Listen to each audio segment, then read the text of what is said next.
So, I knew I would say I would explain why I haven't been posting recently or regularly. I've not done vlogs in forever. I haven't updated the kids' orthodontist stuff. I've been struggling with health problems. And I mean nothing like serious. It's because it's comes down to all the medication that I'm on and just being over it. Because some things, yeah, I have to have to survive. Other things I don't. They're there to help my life to be better from day to day, but it's not going to kill me if I stop taking it. The problem is that there's so many medications now. Whenever you stop, you'll either have withdrawal symptoms, you'll get sick, you'll get brain zaps, just anything. And I'm not talking about just opiates or benzos or anything like that. I'm talking like other medications. So I got really fed up about 3 weeks ago, and I said, screw it. You know what I'm going to do?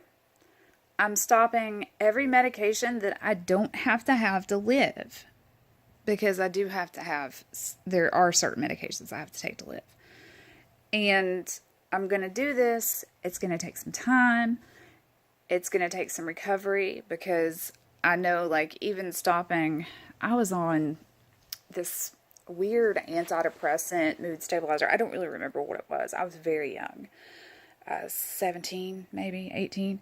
And I forgot to take 2 doses of it, which basically led up to 24 hours without the medication being taken. And I ended up at the ER, and it had actually made my sugar drop or skyrocket. I can't remember. Anyway,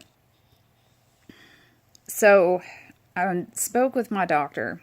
My doctor gave me several options, none of which I liked. So, me being me, I said, you know what? I'm going to do this on my own. And I have been. And I'm not doing it all at once because that would really shock my system. So I've been stopping. If I don't need the medication to survive on a daily basis, I'm not taking it. I may still be taking it, but I'm working on getting off of everything. Okay. I have interstitial cystitis. I talk about that very frequently. Ladies that have cases as chronic as mine, as severe as mine, tend to be on fentanyl and Oxycontin.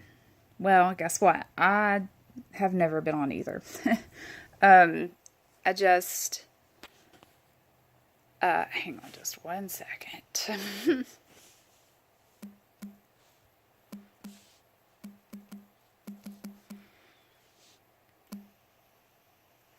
So, I've been sent to pain clinics, and I mean like legit pain clinics where they don't take cash customers.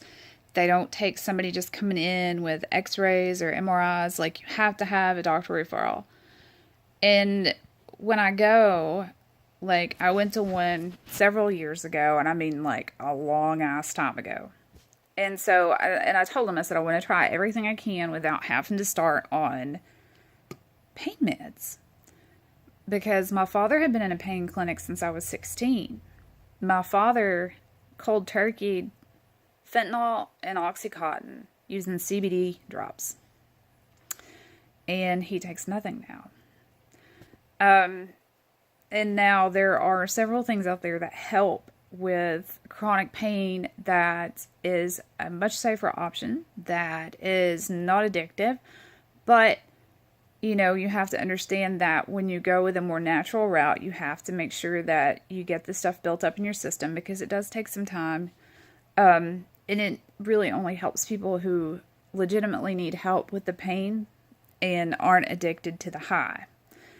I tried everything that they had me do. Pelvic floor therapy, using a TENS unit over my bladder, which was the weirdest shit ever. I've done bladder installations, and now I have a latex allergy due to being catheterized so much. I didn't know that that could even happen, but it did.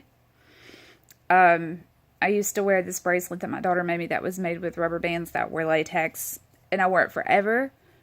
And one day I wake up and I have my whole arms covered in a rash. And I'm like, is this shingles? So I go to the doctor, and the doctor says that's contact dermatitis. And it hits me. I said, well, it has to be this bracelet because it's just that arm. And sometime later, and a few tests later, some controlled exposure to latex, we figured out that yes, I have developed a latex allergy. And that would explain why my last bladder treatment, I was in excruciating pain for 2 months. Because latex causes a topical allergy, but I also discovered that it does cause problems with my breathing, so now I have to carry an EpiPen. So there's that. And with the bladder installations, all I'm injecting into my bladder through the French catheter is heparin, which is a blood thinner, and lidocaine, liquid lidocaine. Okay, you do this 3 or 4 times a week, inject it in. You're supposed to hold it in as long as you can before you pee. It's very uncomfortable. I really needed to be using a feeding tube because my urethra is so small. And I know this may be too much information for some of y'all, I'm sorry. But in order to do that at home, it would require 4 sets of hands. Well, two sets of hands, 4 hands. And I know my husband would, he would help me if I asked him, but I know that he would be very uncomfortable because he would be afraid that he would hurt me because he knows it is highly uncomfortable. I have a kidney problem too that causes oxalate crystals, so my urethra is constantly inflamed. So since I couldn't use that alone because it doesn't fit, like the syringes are that big. If I had any more, I would show you, but the syringes are literally like that big. It looks like something that you would use on a cow. And the French catheters are these small catheters. You can get very small ones, and then they've got a big end. And then those syringes fit perfect down in there so you can slowly push the medication into your bladder. Also, if you have a problem with emptying, some IC patients do. Whenever you give yourself a treatment, when you put the catheter in, it actually will drain your bladder too. So it was helpful for that, but I would feel okay for while the medicine was in the bladder, and then for 12 hours after I urinated the first time. Then after that, it was nothing. And that's why I ended up doing it 4 times a week. And now you have to imagine I was going to the doctor at first that many times a week, going over 25 miles, maybe 30 a day, one way. And then I finally told him, I said, I can't do this anymore. Because some doctors won't let you do it at home. Some will, but they want you to go in office for so long, and then they'll train you how to do it yourself. Then they send in these prescriptions, and then there was this battle with, okay, well, this place will take your insurance, but they don't deliver to Tennessee, or this place delivers to Tennessee, but they don't take your insurance. It was quite hectic. So we've just came to the conclusion it isn't for me. Okay, my last urologist said, well, we can do a bladder removal. You're at the point that I would feel okay removing your bladder. And this was 3 years ago. I'm 37 now, and I still think that I'm too young to have to go through that. I want to explore all options before jumping to something so serious. IC is not a joke. Okay, it isn't. There's no cure. There's no treatment. They have ways that they treat the symptoms, but you're always going to have it, and it will progress throughout life. By the time that they actually gave me the official diagnosis, when they did the hydrodistension and they went in with the scope and they looked at the bladder and watched what it did, I was at the point that they called it a level 3. Okay, now I'm a level 4. And that's pretty much top of the chain there. At least that's how my doctor explained it to me. Now, all doctors and all hospitals and all offices have a different way of doing things. But it sucks because I have to live with this every day. Not everybody understands it. The only people that really understand it are either people that work in urology or people who have it. And then some people who have it don't have severe cases. Not yet. And some things work for them. The only medication made specifically for interstitial cystitis, I cannot take. It takes 3 to 6 months to work, and only works in about 30% of the patients that take it. That was the stats that I was given when they originally gave me the medicine. Elmeron, I think is the name of it. I can't remember. Well, guess what? My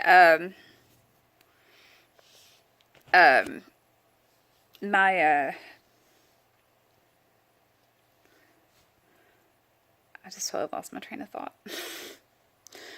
But, yeah, Elmeron, it didn't do anything. Nothing. Except for make my hair fall out.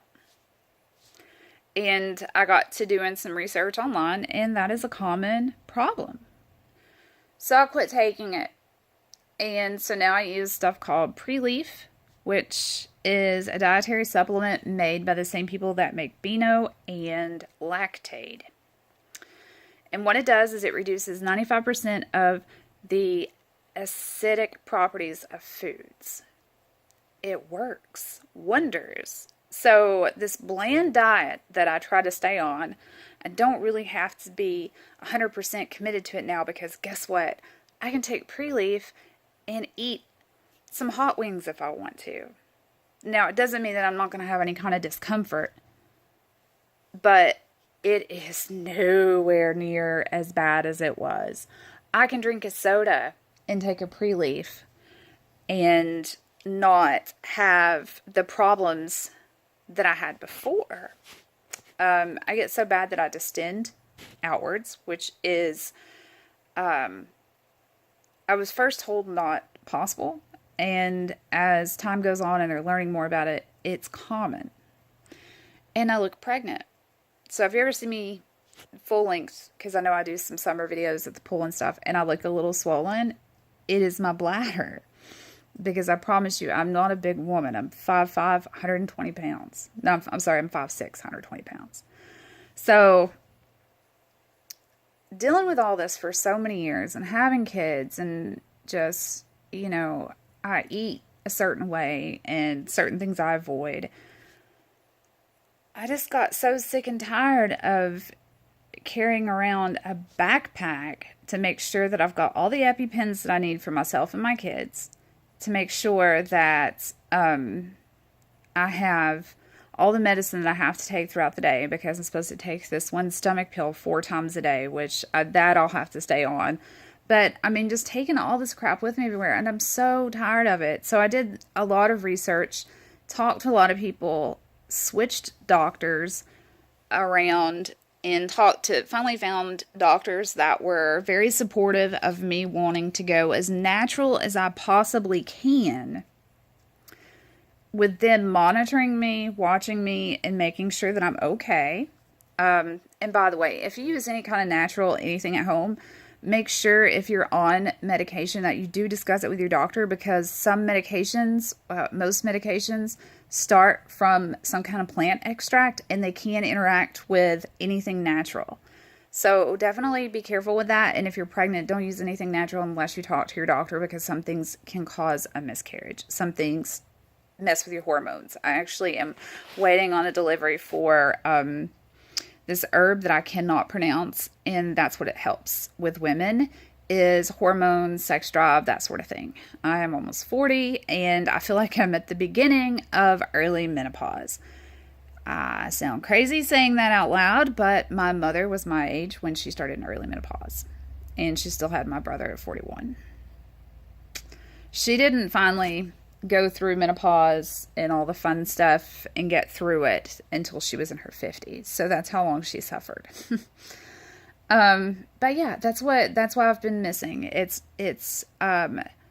just changing up medications, coming off certain ones and finding stuff to replace them, and then trying to find exactly how I need to take what, when I need to take it. I'm tired. I don't know if you've been able to tell when I have posted. I'm tired. I'm tired. I've not been sleeping very well at night because I'm cutting out the Ambien, which I have to get enough sleep at night because this is going to sound crazy, but if I don't sleep a full 8 hours, I will start losing weight. But our body produces the human growth hormone while we sleep. So if you're not getting enough sleep, your body's not producing enough of it. So it makes sense. And we noticed it once before when I come off the Ambien completely, and I lost 18 pounds, I think. And 18 pounds on me is a huge difference. And when I went back on the Ambien, I started gaining weight again. And my doctor told me, I would rather you take the Ambien every single day, which is not recommended for, and sleep than to only take it every so often, not sleep, and lose weight. Okay, then she got to where she only wanted to prescribe me 15 a month because of the new CDC, because, you know, they know more about every person's body than their doctor does. She went from giving me the 10 milligram, which I've been on for years, to 5 milligrams, which I'm fine with, but cutting me down from taking it every night to only giving me 15 every 30 days. Okay, cool. 2 appointments past that, this doctor does a urine test on all of her patients. You don't have the Ambien in your system. I can't write it anymore. You only gave me 15. Am I supposed to save enough and take them before my appointments just so I can pass the urine test? That makes no damn sense whatsoever.